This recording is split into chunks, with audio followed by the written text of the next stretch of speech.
Comment planter une haie de bambou sur une terrasse?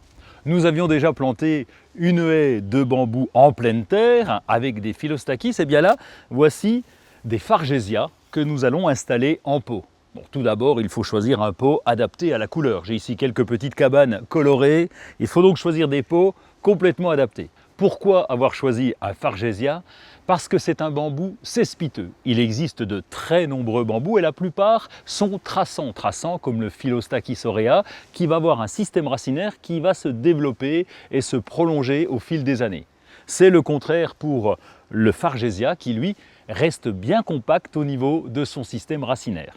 Il a d'autres avantages, c'est d'avoir des chaumes très fins, très serré et un feuillage très dense qui deviendra par la suite retombant. Le bambou est très rustique, il s'adapte à tous les types de sols et toutes les expositions. On peut le conserver sur la terrasse, il va perdre son feuillage très légèrement pendant l'hiver, mais ce feuillage repoussera au début du printemps. Sur une terrasse, c'est la plante idéale puisque c'est un excellent brise-vent, c'est aussi un excellent brise-vue.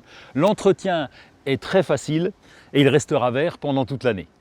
Pour planter, il nous faut un pot que je vais percer pour permettre l'évacuation de l'eau en excès. J'ai fait un trou sur le côté et non dans le fond du pot. Pour commencer, j'installe des billes d'argile pour faciliter le drainage. Après avoir mis les billes d'argile, je vais ajouter le feutre de drainage. J'ajoute le terreau. Vous pouvez utiliser un terreau prêt à l'emploi pour bac ou pour rempotage. Une fois cette préparation effectuée, nous allons installer la plante. Alors, le bambou a été trempé préalablement dans une bassine d'eau pour que la motte soit bien humectée. J'enlève ensuite le pot, je défais ensuite les racines pour qu'elles puissent se développer dans la terre. J'installe ensuite mon Fargesia au centre du pot, je vais rajouter du terreau. Le niveau de la motte doit être juste en dessous du niveau supérieur du pot. Il faut tasser régulièrement le terreau pour que les racines soient bien en contact avec la terre.